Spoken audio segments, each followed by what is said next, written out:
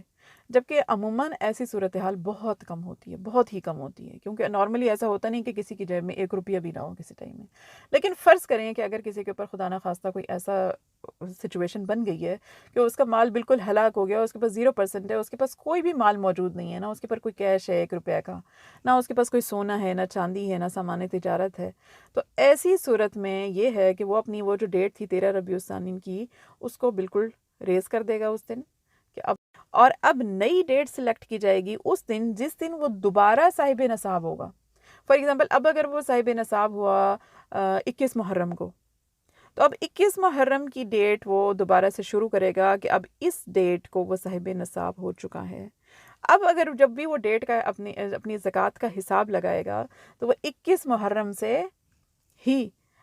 شروع کرے گا اپنا سال، اور اگلی 21 محرم پہ جا کے وہ اپنا زکوٰۃ کو کیلکولیٹ کرے گا اور دیکھے گا کہ آج اس کے پر کتنی زکوٰۃ بنتی ہے۔